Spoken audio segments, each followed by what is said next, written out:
최근에 문을 닫은 여천 NCC 3공장 앞에 나와 있습니다. 이 펜스 너머를 보면요, 이 옅은 기계음이 들리는데 이마저도 빗소리에 파묻혀 있고요. 이 오고 가는 사람이 없어 적막감마저 들 정도입니다. 이 국내 에틸렌 생산량 3위, 그리고 한때는 수천억 원에서 1조 원대의 이익을 기록했던 이 기업. 지난 2022년 적자 전환 이후 매년 손실을 발생하며 지난해는 1,500억 원대의 손실을 기록하기도 했습니다. 더 큰 문제는 중국과 중동발 에틸렌과 범용폴리머 공급 증가로 여수 산단의 엔진이 하나둘 꺼지며 셧다운 도미노가 빠르게 진행될 우려입니다.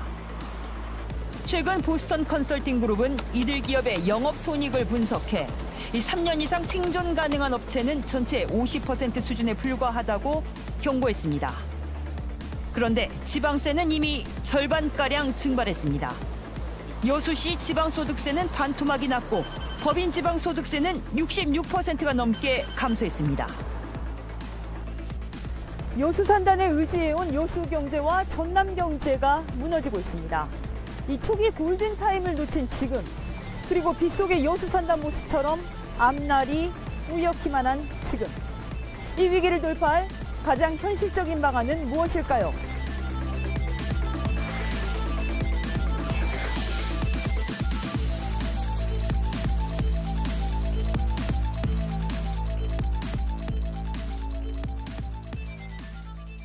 안녕하십니까. 토론지기 김혜정입니다.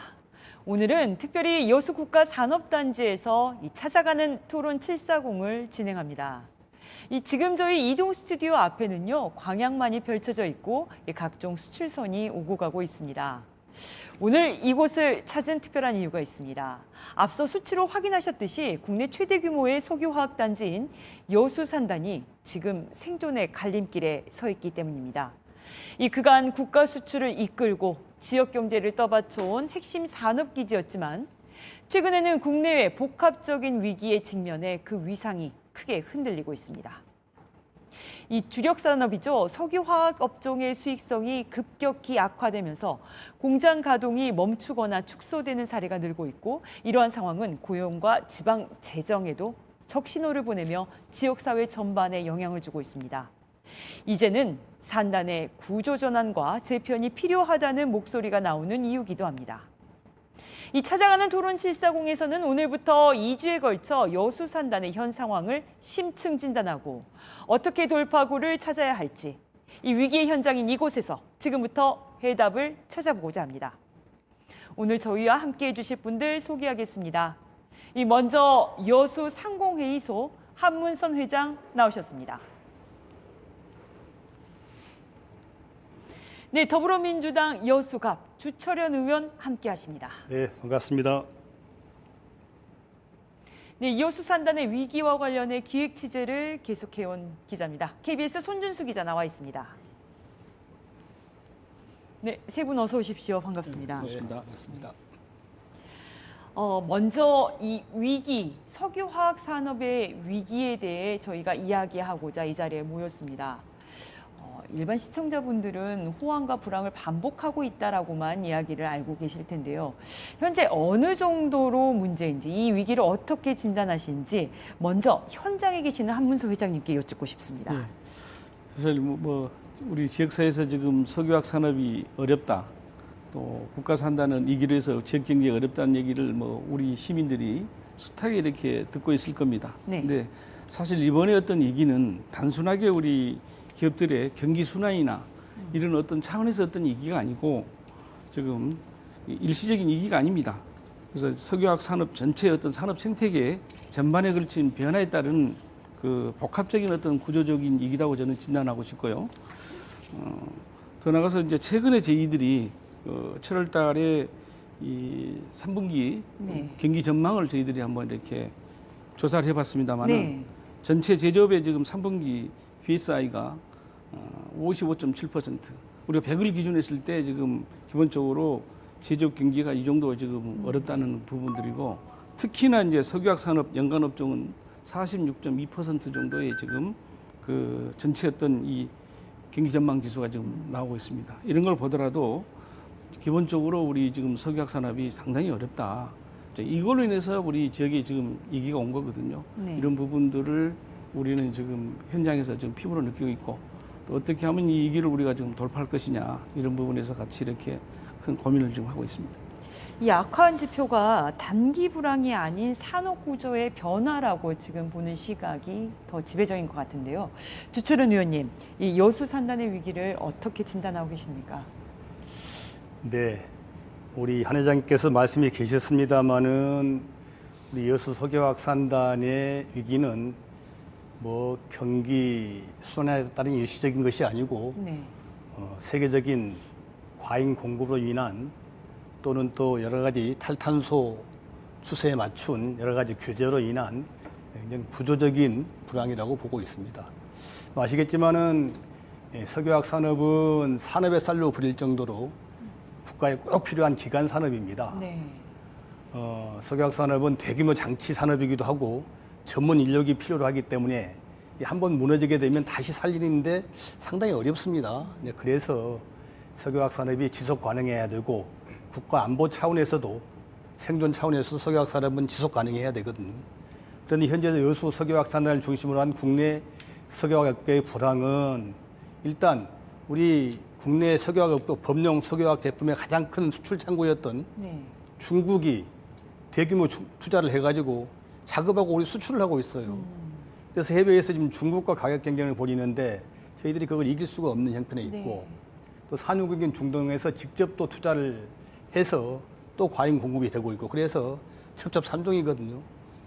이러한 그 세계적인 석유화학 산업의 불황이라든지 이런 것들에 대해서 우리 석유화학협회에서 보스팅 컨설팅 그룹의 용역을 의뢰해서 결과를 받아봤는데 네. 2030년까지는 계속해서 불황이 지속되고 2035년이 돼야만이 그때야 겨우 수급이 균형을 맞출 것이다. 네. 그때까지 끊임없이 뭐 적자생존으로 치킨 게임을 벌여서 경쟁력이 있는 기업만 살아남는 이런 형국이 되기 때문에 한국 석유화학 산업도 선제적으로 구조조편을 해야 된다 이렇게 권유를 했거든요. 윤석열 정부 상공부 장관, 산업부 장관은 산자부 장관은 일시적인 현상이라고 하면서 네. 전혀 그냥 뭐 이때 지나가면 좋아질 겁니다 이렇게 답변을 하더라고요. 3위계 실정을 모르는 참 무지몽매한 답변이었고요. 그래서 지난 중국이 과잉 투자해서 경쟁력을 갖추고 세계 시장으로 진출하는 한 3년 내지 5년 이 사이가 우리 한국 석유화학 산업이 뭐 대응을 해서 적극적으로 대응을 하고 구조 재편을 하고 새로운 또 스페셜티 개발하고 해야 될 시기인데 이 윤석열 3년 정부 때 이걸 놓쳐버린 거예요. 그래서 지금 현재 상당히 위기가 급박하게 온 감이 있고 지금이라도 늦지 않았습니다. 저희들이 어떻게든 계획을 세우고 정부가 주도하고 적극 지원하고 또 우리 대기업들이 적극 좀 함께 힘을 합쳐서 구조 재편도 하고 또 탈탄소화도 이루고 또 새롭게 또 스페셜티 고부가 전문 제품을 개발해서 살아남아야 된다 저는 이렇게 생각하고 있습니다. 지금 초기 골든타임을 놓쳤다라고 의원님께서는 일단은 말씀을 시기는 하셨습니다. 지나갔고요. 네. 다행히 저희들이 이제 이번 6월 3일 대선 때 이재명 대통령의 대통령 후보의 공약으로 석유화학 산업의 경쟁력 회복을 전남도 공약으로 여수 공약으로 집어넣었거든요. 넣어서 이제 이재명 정부, 이재명 국민주권 정부에서는 석유화학 산업을 살리는 것을 백대 국정 과제로 좀 적극 검토하고 있기 때문에 지금이 이제 마지막 골든 타임이 아닌가 저는 이렇게 생각하고 있습니다. 아까 말씀하셨듯이 최대 소비처였던 중국이 이제 주요 생산국으로 위협을 하고 있는 상황인데 손준수 기자, 그렇다면 얼마나 지금 심각한 상태인지 지표들이 나와 있는 게 있습니까? 네, 먼저 석유화학 산업의 가장 중요한 지표는 에틸렌 스프레드가 있습니다. 말 그대로 석유화학의 제품이 에틸렌에서 원료인 이 나프타 가격을 뺀 지표를 말하는 건데요. 네. 이 에틸렌 스프레드의 손익분기점은 1톤에 300달러로 일단 보면 됩니다. 네. 2019년 기준으로는 에틸렌 스프레드가 365달러였는데 지난해 4분기 기준으로 에틸렌 스프레드가 210달러까지 떨어졌습니다. 말 그대로 현재 관련해서 이제 국제 정세하고 또 고환율의 영향으로 인해서 또 경쟁력이 약화됐다고 볼 수 있는데요. 뿐만 아니라 지역 경제로 봤을 때는 또 여러 상황 안 좋은 지표가 또 남아 있습니다. 네. 보시면은 그 지역 경제 같은 경우에는 아무래도 그 공장의 가동이 줄면서 현재 공장을 유지 보수하거나 아니면은 새로 설비를 신설하는 작업이 없기 때문에 일감이 많이 줄어든 상황입니다. 대표적으로 석유화학 일용직 노동자들의 지표인 플랜트 건설노조 조합원은 2023년 10월만 해도 9,000명이 넘었었는데요. 이제 올해는 이제 4,000명대로 이제 추락을 했습니다. 말 그대로 일감이 없어서 쉬고 있는 분이 많다고 보시면 됩니다. 그리고 지역 경제로 봤을 때는 여수시 소상공인분들도 굉장히 여파가 큰데요. 이 지난해 대출 증가율이 여수에서 7.1%입니다. 2022년에 0.6%에서 7.1%로 이렇게 급격히 증가했는데요. 이 단순히 산업의 위기를 넘어서 지역 경제까지 이게 악화가 되고 있다는 것을 볼 수 있는 상황입니다. 네, 지금 플랜트 건설 이 업의 위기 상황에 대해서는 저희가 이제 말씀 주신 상황에 대해서는 또 다른 시간에 마련해서요 고용 위기에 대해서 또 한번 다뤄보도록 하겠습니다. 한문서 회장님. 그렇다면 이런 것들을 초래하는 게 직접적으로는 여수 산단 내 가동률에 관련되어 있는 거잖아요. 예. 지금 현재 가동률 자체가 매우 낮아졌다. 사실상 역대급이다라는 말씀들이 많이 나오고 있는데 어느 정도입니까? 그렇습니다. 기본적으로 우리 국가산단이 잘 될 때는 가동률이 100%대 육박을 했었죠. 근데 네. 지금 최근에 저희들이 조사해 본 바에 의하면은 60대 후반에서 70대쯤 초반 이 가동률이 지금 수준이다 보니까 상당히 지금 어렵고요. 특히나 우리 석유화학 산업계는 기본적으로 이 통상 가동률을 한 70%대 이 기준을 가지고 손익분기점이 어떤 마지노선이라고 얘기를 합니다. 자, 이런 부분들에서 그러니까 지금 전체적으로 어떤 위기가 온 것이고 결국은 이 70%대 어떤 가동률은 우리 의원님께서도 말씀했습니다마는 중국이에요. 중국이 옛날에 우리 주요 수출국이었거든요. 네. 근데 이 수출국이 자기들이 자립해버리고 또 글로벌에 또 자기들이 많은 어떤 공급을 해버리기 때문에 가잉 이제 되다 보니까 우리가 지금 수출 어떤 여건이 안 좋아진 겁니다. 예를 들어서 우리나라 에틸렌 캐파가 지금 1280만 톤입니다. 근데 중국이 지금 5200만 톤이에요. 우리보다 좀 5배 정도 지금 더 규모가 커버렸거든요. 이런 부분들이 복합적으로 석유화학 산업의 어떤 우리 여수 산단의 어떤 어려움이 지금 다 깔려져 있는 겁니다.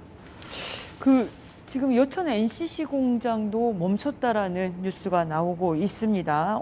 결국에는 불황을 버티지 못하고 생산 설비 가동을 중단한 사례가 지금 늘 수밖에 없을 것 같은데 손준수 기자, 상황 좀 정리가 가능하실까요? 네, 먼저 석유화학 산업이 이제 침체에 빠지면서 그 여수 산단에 있는 기업들이 공장을 멈춰 세운 곳이 생각보다 많습니다.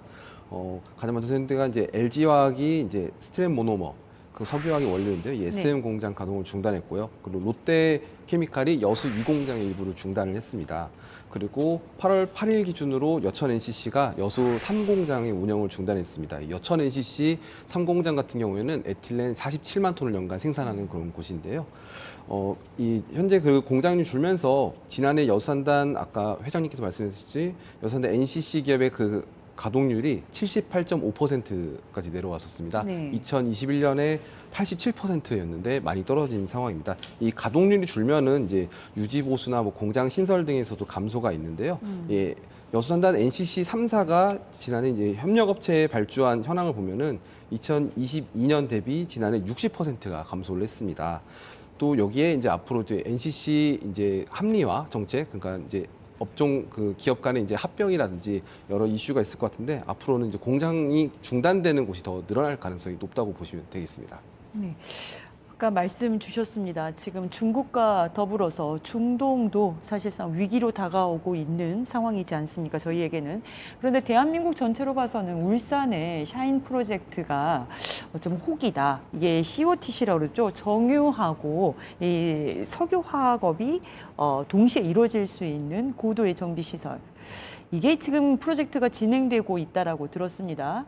여수로서는 참 악재라고 봐야 되는지 어떤지 이걸 어떻게 판단해야 되는지 어떻습니까? 네, 그렇습니다. 지금 네. 사실 이제 저희가 엎친데 더 진격으로 기본적으로 우리 여수 산단의 에틸렌 공장들은 대규모 어떤 장치 산업이거든요. 그리고 우리가 여기서 사실 그동안의 어떤 그 공정 프로세스가 우리가 나프타를 수입해 와가지고 그것을 크래킹해서 에틸렌을 만들어냈단 말이에요. 네. 근데 지금 울산의 어떤 샤인 프로젝트는 원유를 가져와서 직접 에틸렌 공정까지 납사 공정을 하나를 빼고 바로 에틸렌 공정까지 가는 어떤 과정이기 때문에 그만큼 우리보다 생산 경쟁에서 이길 수 있지 않습니까?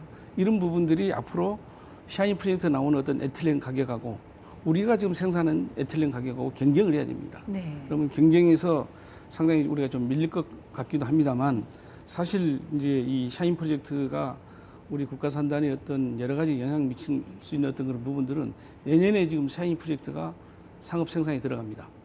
내년부터요. 하반기 정도. 네.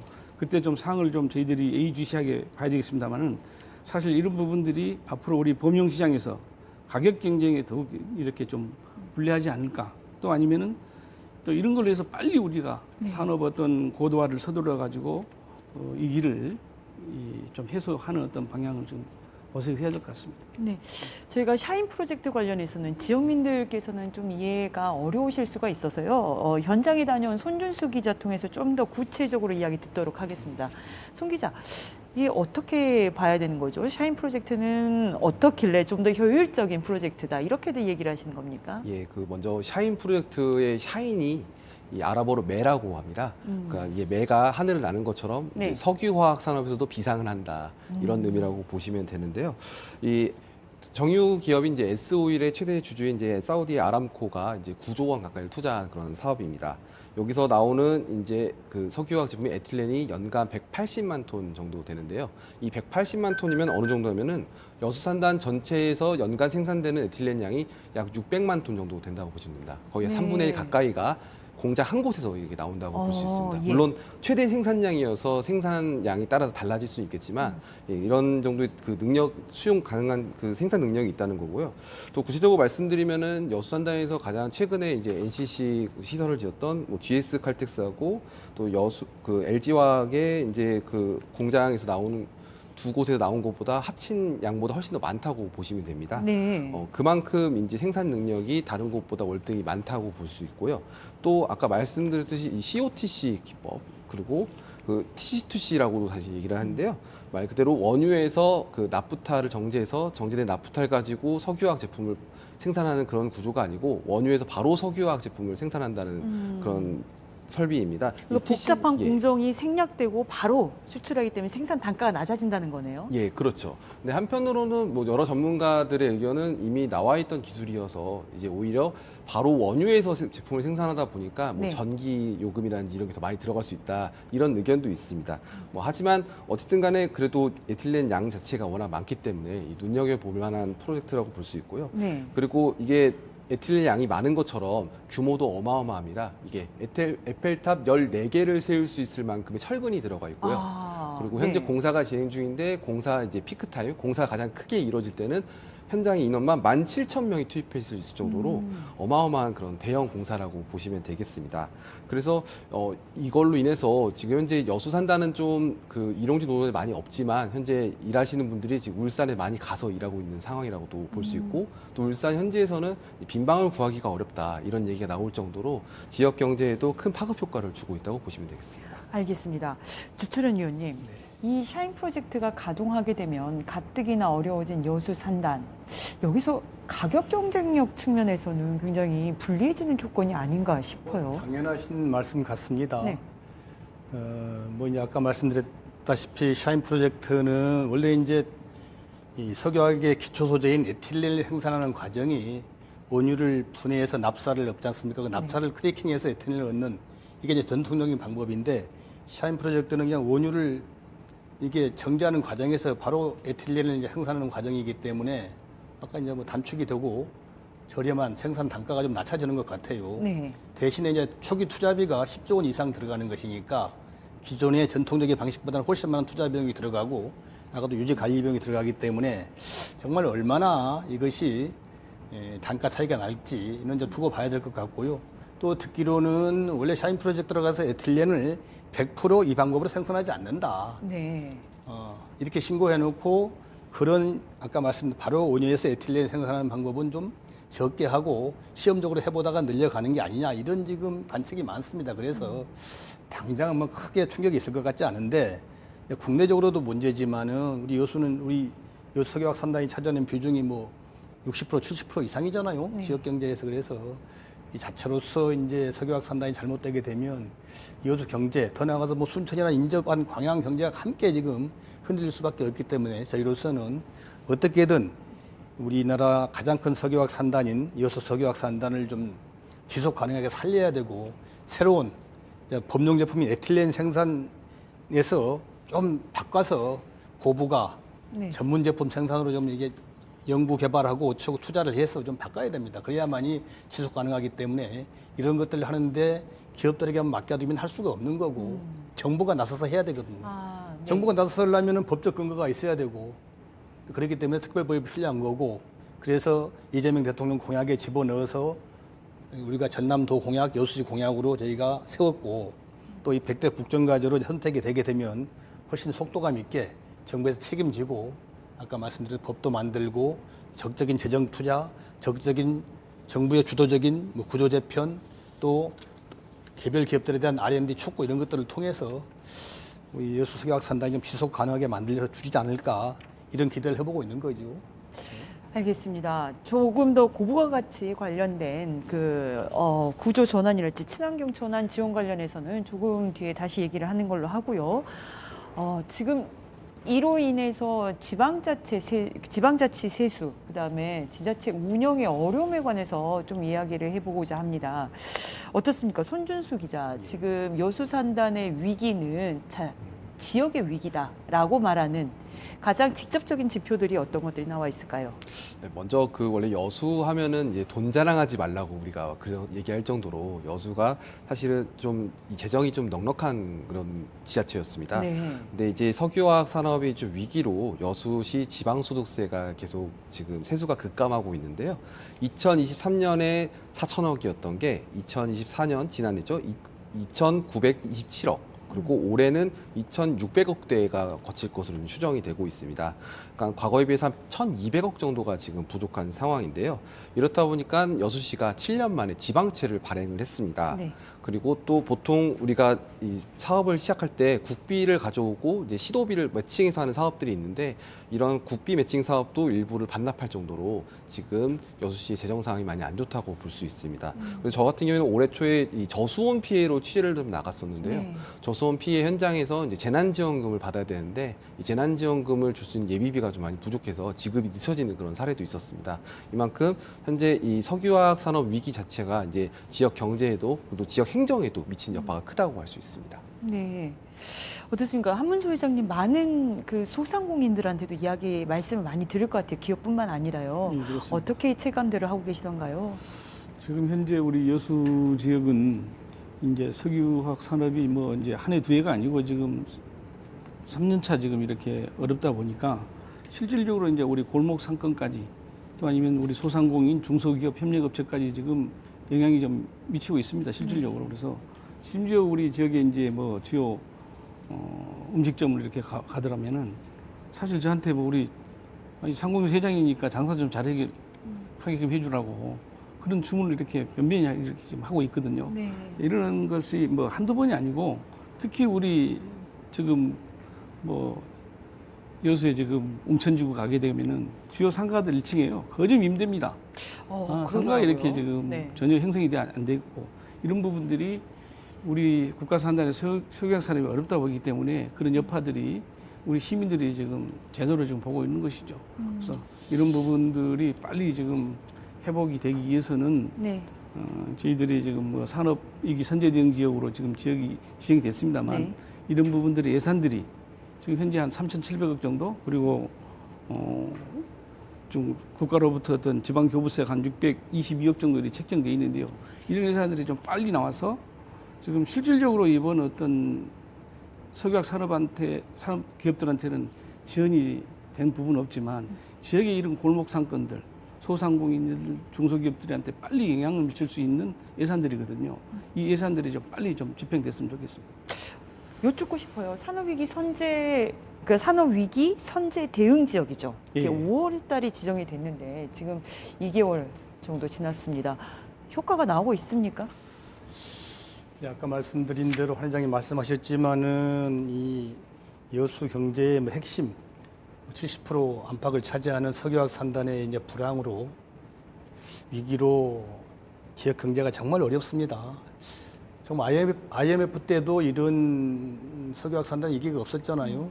그러니까 여수에 특히 이제 여수시청 중심으로 한 여천 측에서는 전혀 불황이 없었고 구도심, 구 여수시 쪽에 좀 불황이 있었지만은 이번은 석유화학 산단이 어려우니까 산단의 배후도시인 여천 쪽에 지금 뭐 상가들이 네. 정말 어려워서 저도 지역 정치인으로서 이제 많은 하소연 내리는 질책을 받고 있습니다.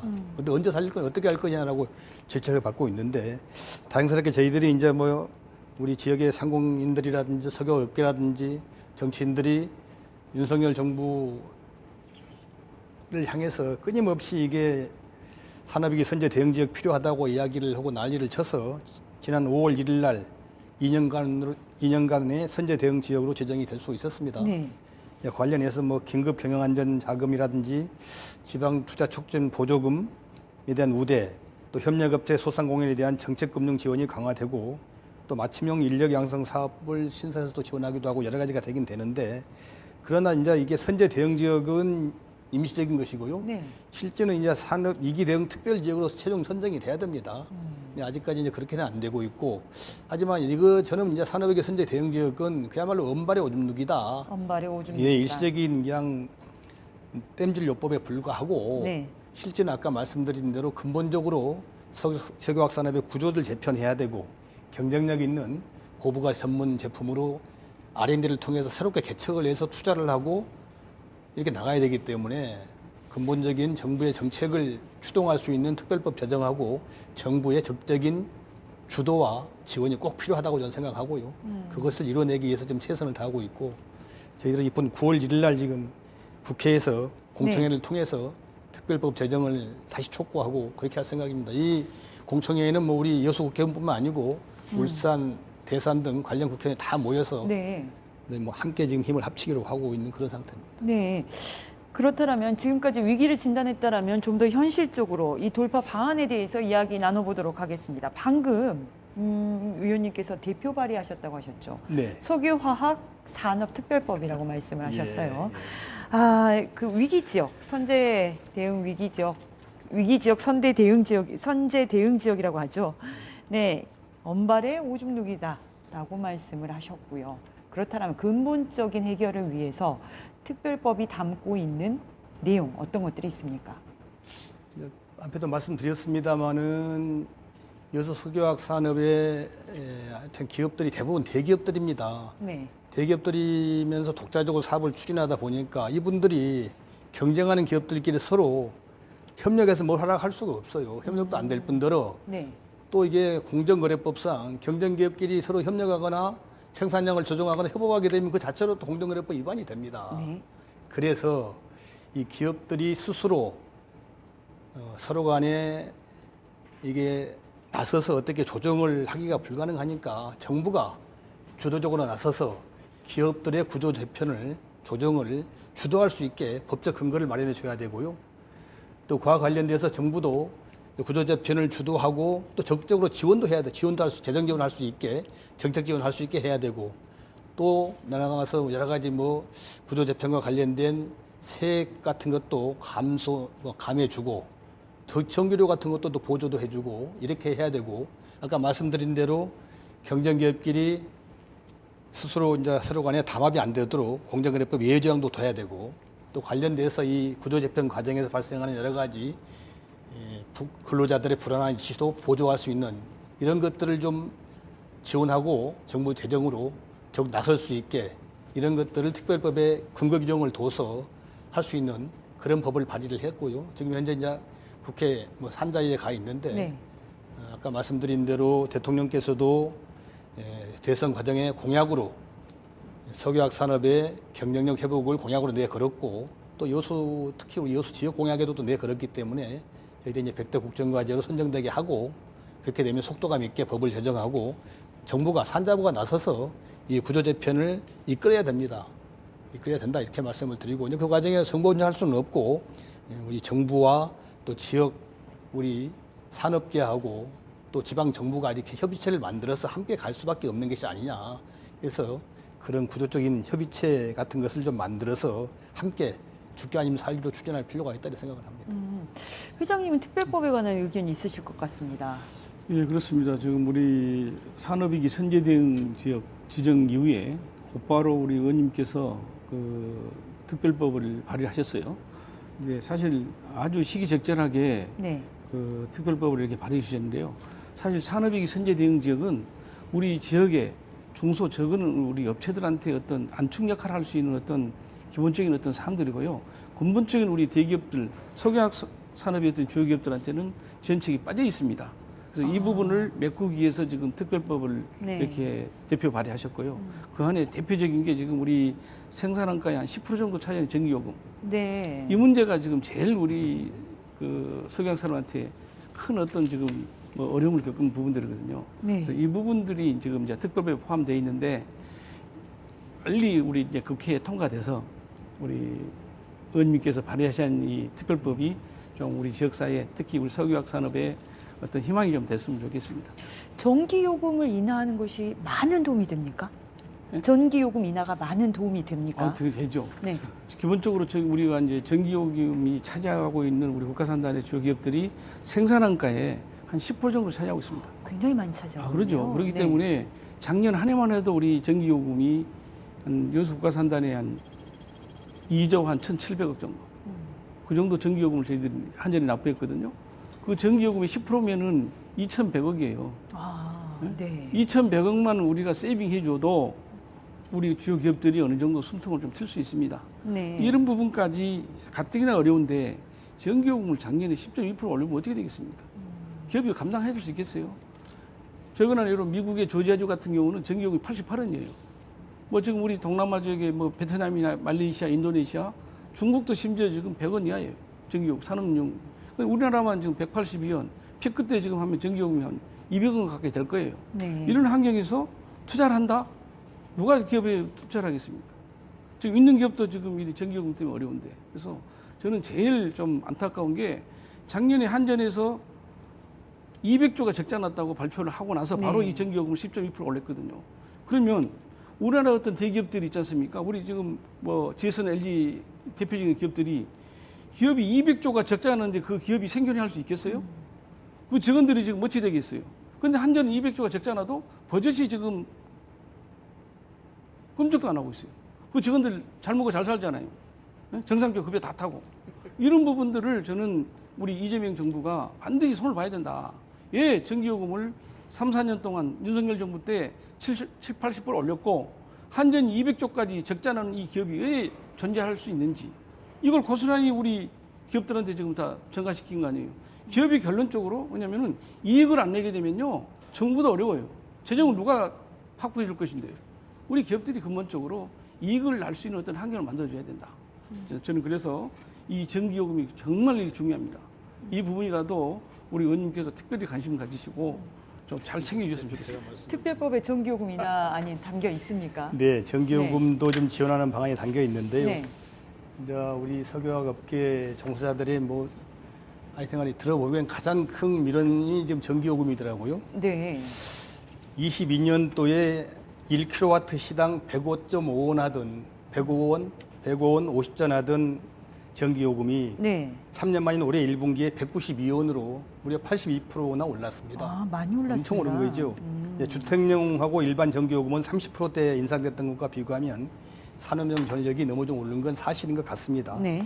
근데 이것을 이제 직접 전기요금을 석유화학 업종만 낮춰주는 것은 좀 문제가 없잖아 있어요. 그렇죠. 형평성을 예, 고려하면 한전 적자가 뭐 205조에 네네. 달하고 또 아까 말씀드린 대로 전기요금 많이 쓰는 전기 많이 쓰는 게 뭐 석유화학만 그런 것이 아니고 반도체도 그러고 옆에 있는 철강 산업도 그러고 그렇기 때문에 석유화학 업종만 전기요금을 낮춰줄 수 있냐 이게 상당히 좀 하여튼간에 형평성 문제가 있을 수가 있고 다음에 또 이제 한전이 공기업 정부가 뭐 50% 이상을 가진 공기업이긴 하지만은 또 40% 이상이 일반 투자자인 또 상장 기업이기 때문에 네. 특정 기업에 특혜를 준다 이런 문제가 있을 수가 있고 그래서 저희들이 이제 하여튼간에 전기요금을 이 석유화학 업종만 인하하는 것은 문제가 있지만 아까 말씀드린 대로 특별법을 제정하고 네. 그 법의 근거에서 정부 예산을 통해서 좀 보조하는 방식이 어떻겠느냐 이런 생각이 좀 있어요. 보조 방식. 네, 보조하는 방식이 있고 인하가 아닌 보조로요. 보조를 해주는 방식이 네. 있고 또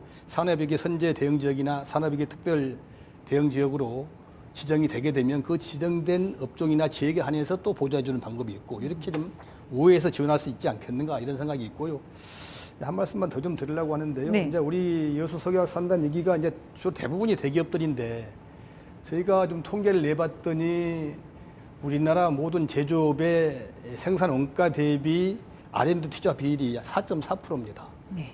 근데 석유화학 산업은 2.3%밖에 안 돼요. 뭐 반도체, 전자 이건 10%가 넘어가고 자동차도 거의 10% 가까이 되는데 네. 석유화학 업종이 그동안 너무 좀 무사한 일했다. R&D에 너무나 좀 등한시했고 또 산의 유보도 거의 않고 그냥 모든 것을 다 배당하고 다 그냥 갖고 가버렸어요. 그래서 투자 여력이 부족한 것도 잘못이고 그래서 제가 보기에 대기업들이 많이 지금 관여를 하고 계신데 그동안 너무 위기에 대한 대응이 좀 없었다.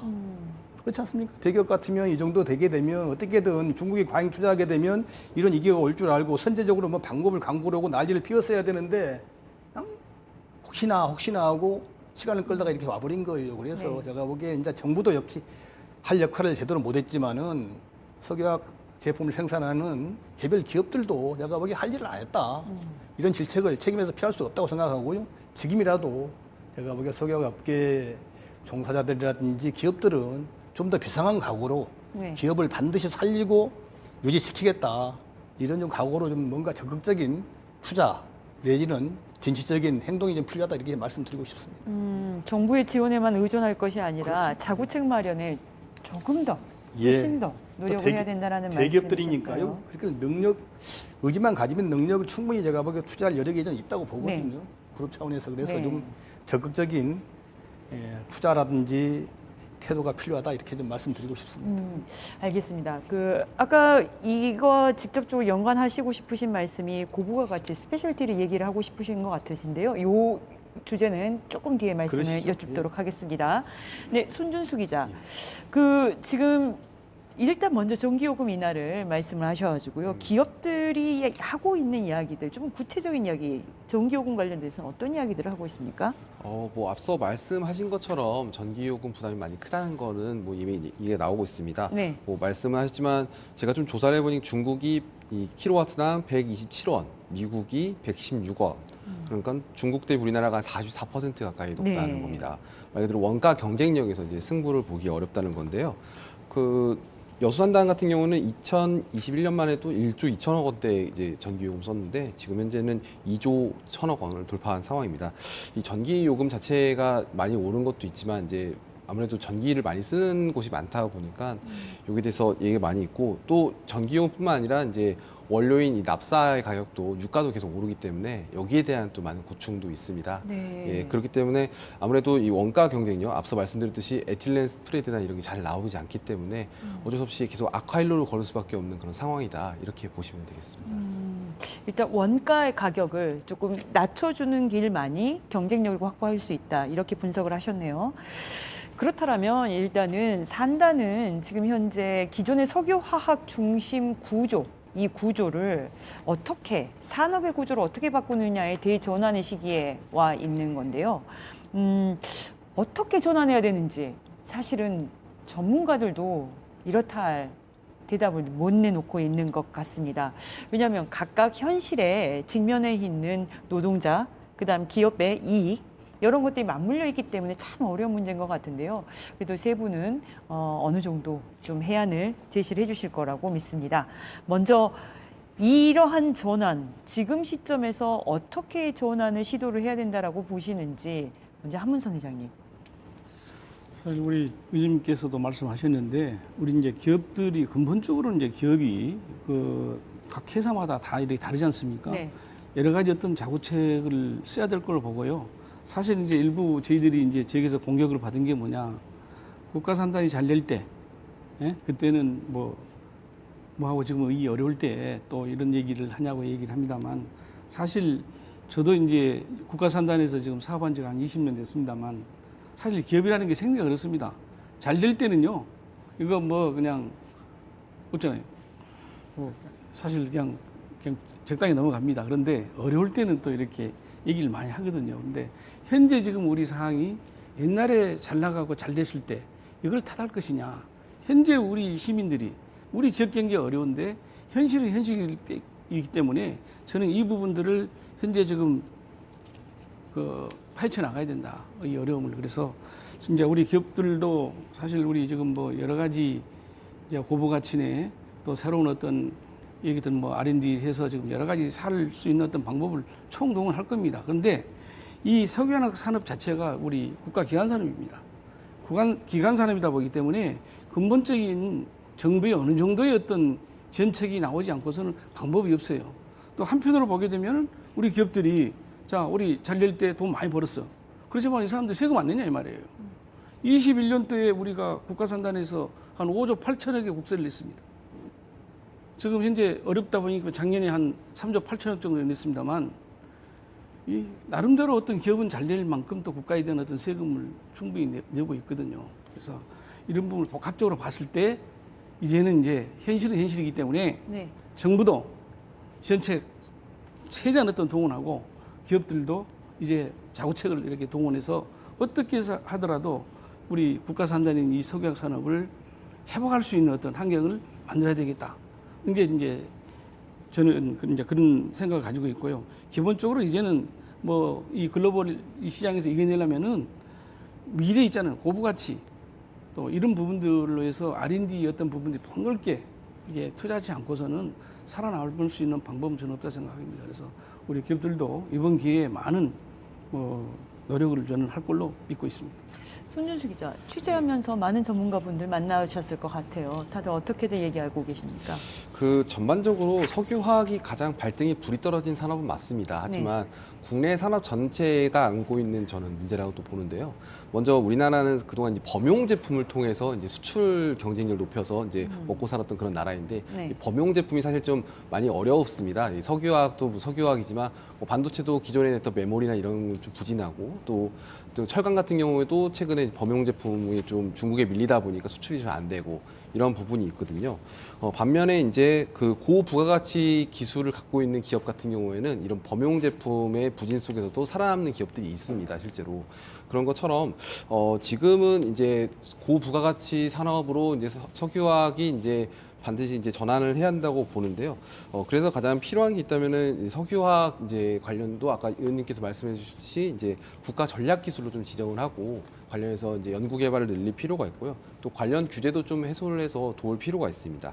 근데 가장 중요한 부분은 저는 그 부분이라고 보는데 이 고부가가치 제품이 참 좋긴 하지만 이걸 사줄 수 있는 사람이 있어야 됩니다. 네. 네. 아무리 좋다고 해도 이거를 사용하는 데가 없다 그러면 판로가 없는 거잖아요. 아마 기업들에서는 이미 미래를 예측하고선 분석에 들어갔겠지만 이 정확하게 진짜 고부가가치가 될 수 있는 분야를 찾아서 준비를 하면은 저는 충분히 석유화학 다시 부활할 수 있다고 그렇게 믿고 있습니다. 의원님께서 아까 고부가가치 산업에 관해서, 그러니까 스페셜티에 관해서 좀 예. 굉장히 방점을 두신 것 같아요. 네. 저도 잘 모르는데요. 전문가들의 의견이 그렇습니다. 아까 말씀드렸다시피 석유화학업계 이기, 특히 여수가 심한 것이 우리 여수에서 생산한 석유화학의 법령 제품이 에탄올이거든요. 네. 에탄올 생산량이 국내 생산량의 50%를 차지해요. 이 에탄올이 이제 어려워지기 때문에 여수 석유화학 산단이 직격탄을 맞는 거고, 그래서 어려운 건데, 여수 석유화학 산단 내에서도 에탄올 말고 다른 또 개별 품목을 생산하는 업종들은 그런 대로 괜찮아요. 네. 그런 것을 보게 되면은 살 길은 에탄올 생산 비율을 줄이고 나머지 정말로 전문성이 있는 고부가적인 친환경적인 이런 전문 제품을 개발해야 되는 거 아니냐 이런 말들이 많이 있더라고요. 네. 거기에 동의하고요. 그러려면 R&D가 필요하고 R&D를 추동하기 위한 정부의 적극적인 지원도, 세제 지원도, 재정 지원도, 또 개별 기업의 투자를 추동하기 위한 정부의 또 의석이 유도도 필요한 거 아니겠습니까? 그런 게 필요한 것 같고, 참고로 말씀드리면 일본의 석유화학 산업은 거의 내수 중심입니다. 특히 네. 에탄올 생산이. 그럼에도 불구하고 일본 같은 데서도 보니까 지금 이 세계적인 불경기, 석유화학 산업이 불경기 되니까 자체적으로 3분의 1, 에탄올 생산량의 3분의 1을 또 감축하는 프로젝트를 지금 진행 중에 있습니다.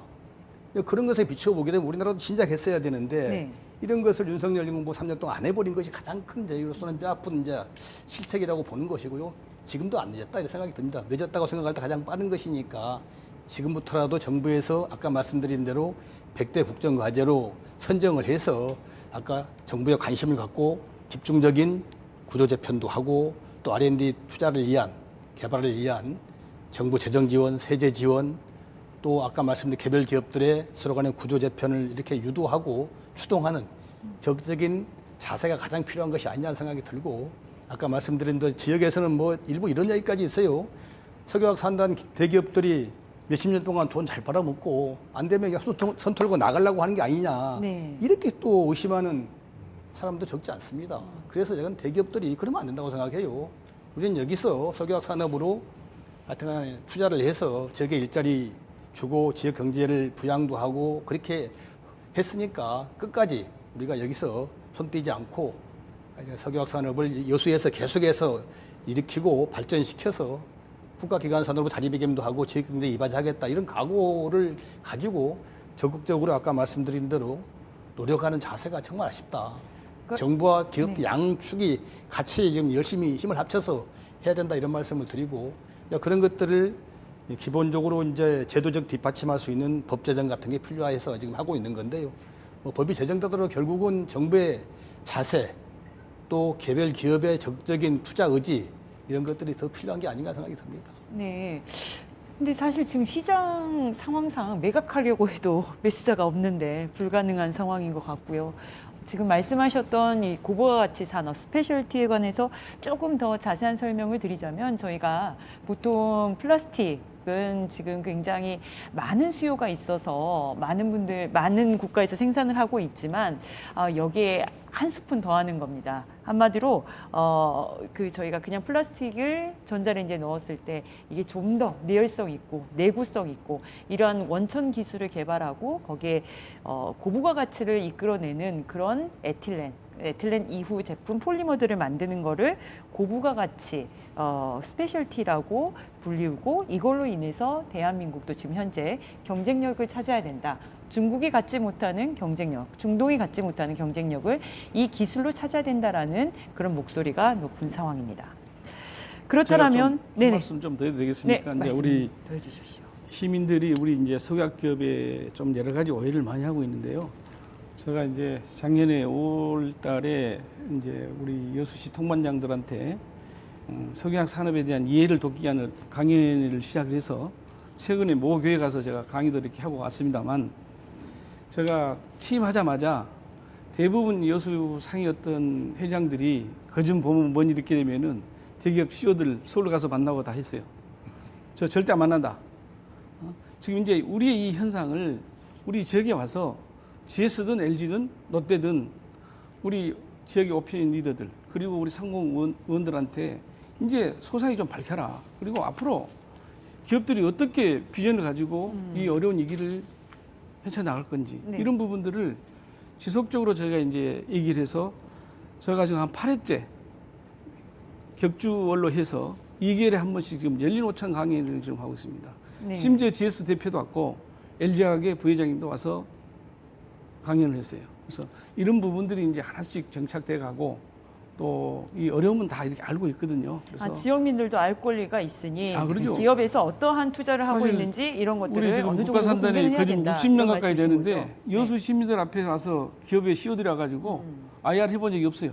기업 설명회를 한번 해본 적이 없고 공식적으로 이렇게 그런 행사를 한 적이 없었어요. 네. 제가 끌어냈습니다. 그래서 저는 앞으로 지속적으로 지금 이제 하나도 그렇고 롯데도 그렇고 주요 기업들 CEO들 여수로 오시라 해서 왜 지금 어려운지 이 어려움을 어떻게 돌파할 건지 구체적으로 제가 좀 물어봐야 되겠어요. 그래서 이걸 시민들한테 지금 알리기 위한 어떤 노력을 하고 있다는 말씀을 드리겠습니다. 알겠습니다. 한 네. 회장님 말씀 뭐 이제 꼭 필요한 말씀이시고요. 네. 저도 이제 이런 이번 여수 산단의 석유화학 위기 이를 체감하고 또 대통령의 공약에 반영하고 네. 특별법을 발의하면서 느낀 건데 우리 개별 기업들이 너무 자구 노력이 좀 부족하다는 걸 느껴요. 네. 이 정도 되게 되면은 네. 뭐 이제 다른 업종 같으면 관련 국회의원 찾아다니면서 뭐 법 만들어줘라 뭐라 이야기를 하는데 석유화학 업계는 전혀 그런 말이 없었어요. 이 법도 제가 만들면서 제가 먼저 석유화학 협회를 찾아가서 네. 도대체 뭐가 필요하냐라고 이야기를 해서 만들어 가지고 쭉 법안을 만들기 시작을 했는데 네. 그만큼 석유화학 업계가 정말로 이게 다시 경쟁력을 회복해서 국가기관 산업으로서 역할을 할 것인가에 대한 각오가 없는 것 같더라고요. 제가 안 믿겨져요. 그런 각오가 있다면은 가만히 있으면 안 되죠. 정말로 비상한 각오로 자구 노력도 하고 정치권 또 국회 정부 차원에서 뭐가 해야 되는데 아무것도 하질 않았어요. 네. 그런 거 보고 야 정말 이게 이대로 가게 되면 우리 여수 석유화학 산단 오늘 단날이 올 수밖에 없겠구나 하는 위기의식을 느껴서 자 길을 쓰고 대통령 공약에도 반영하고 법안을 발의를 했는데 정말 이거 보게 되면 이제 우리 박문선 상회장님께서 정말 열심히 해주신 거 감사한데 개별 기업들의 자구 노력, 각오 이런 것들이 좀 부족하다, 좀 처절해야 되거든요. 우리가 말이 R&D 해서 뭐 고부가 스페셜티를 개발한다고 하지 그게 쉬우면 다른 나라는 왜 않겠어요? 이게 말은 쉬운데 개별 강론으로 가게 되면 엄청나게 어렵고 지난하고 얼마나 비용이 들지 또 결과가 좋을지 알 수가 없는 거예요. 그런 것들에 대한 각오를 가지고 정말로 적극적으로 치열하게 해야 되는데 과연 그런 각오가 개별 기업들이 돼 있는지에 대해서 저도 아직 확신이 덜 섭니다. 알겠습니다. 어느덧 시간이 이렇게 흘렀습니다. 마지막으로 짧게 한마디씩 부탁을 드리겠습니다. 지금 기업에 관한 비판적인 목소리를 내주셨습니다마는 탈탄소 시대에 사실 좀 지속 가능한 전환을 위한 그리고 지역민들이 함께 상생할 수 있는 전환을 위한 요건 뭐라고 보시는지 짧게 말씀 부탁을 드리겠습니다. 먼저 손준수 기자. 예, 우리가 이 식량 안보라는 말을 네. 많이 씁니다. 그 쌀을 생산할 때 있어서 식량 안보 차원에서 이제 필요하다고 얘기를 하는데 이 석유화학의 쌀이 이제 에틸렌이고 그런 석유화학의 쌀을 만드는 곳이 여수 산단입니다. 그만큼 이제 산업 안보라는 측면에 좀 접근할 필요가 있다고 저는 보고 있고요. 네. 그리고 이 관련해서 이 정부가 좀 나서서 이제 쌀 생산을 조정하고 이렇게 관리를 하듯이 정부가 좀 더 적극적으로 나서서 지금은 위기 상황이니까 당장 많이 좀 돕고 서로가 극복할 수 있는 그런 상황이 됐으면 좋겠습니다. 알겠습니다. 한문서 회장님. 예, 그러니까 우리 사회자님께서도 말씀하셨습니다마는 이제 앞으로 우리 주요 기업들이 이제 이제 탄소 중립이라는 전 지구적인 어떤 요구에 발빠르게 또 대응을 해야 되겠고요. 네. 또 거기에 지금 뭐 어렵습니다만 그래도 뭐 CO2를 포집한 CCUS라든가 친환경 뭐 플라스틱 소재 개발 등 여러 가지 어떤 탄소 중립에 같이 이렇게 맞춰서 이제 이 석유화학 산업이 같이 이 길을 좀 같이 해야 되겠고요. 이제는 이제 범용 제품 이주의 어떤 포트폴리오는 더 이상 우리가 경쟁력을 유지할 수 없다고 저는 봅니다. 그래서 기업들이 빠르게 이런 부분들을 뼈저리 느끼고 새로운 어떤 그 신수종의 어떤 사업들을 개발해야 된다고 보고요. 네. 따라서 이제 우리 정부도 뭐 우리 석유화학 산업을 너무 또 이렇게 방치해서는 안 되고 국가 기관 산업이기 때문에 지난 반세기 또 사실 보면 대한민국의 그 경제 성장에 중추적인 역할을 해왔거든요. 네. 그래서 우리 국가 산단이 앞으로도 우리 대한민국의 어떤 경제를 떠받치고 나갈 수 있도록 제도적인 어떤 지원을 해줄 것을 간곡하게 어떤 부탁드리겠습니다. 알겠습니다. 주철현 의원님, 정치권에서 어떤 노력을 해주실 수 있는지 한 말씀 이렇게 부탁드리겠습니다. 뭐 거듭 같은 이야기입니다만 우리 여수 산단이 탈탄소 시대에도 살아남기 위해서는 정부, 기업, 그 지역이 함께하는 구조전환 컨트롤 타워가 구성이 돼서 적극적으로 가동이 돼야 되고요. 또 정부의 적극적인 정책적, 재정적 지원이 꼭 필요하다 이 생각합니다. 다행히 이재명 정부는 공약에도 반영했고 100대 국정과제에 포함시킬 가능성이 무지하게 높으니까 이재명 정부는 꼭 할 수 있다고 보고요. 이것이 제가 마지막 골든타임이라고 보고 있습니다. 최선을 마지막 다하겠습니다. 골든타임이다. 네. 이렇게 진단하셨습니다. 알겠습니다. 이 대한민국을 경제 강국으로 이끌었던 석유화학 산업이 부활이냐 쇠락이냐 그 기로에 서 있습니다. 그런데 정작 그 틈에 숨조차 쉬지 못하는 건 생계가 달린 노동자와 하루 벌어 먹고 살아야 하는 지역민들입니다.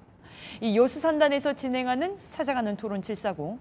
다음 시간에는 지역 경제 전반에 드리워진 침체 상황과 고용 위기에 대해 더욱 심도 깊은 논의를 나눌 예정입니다. 많은 관심 바랍니다.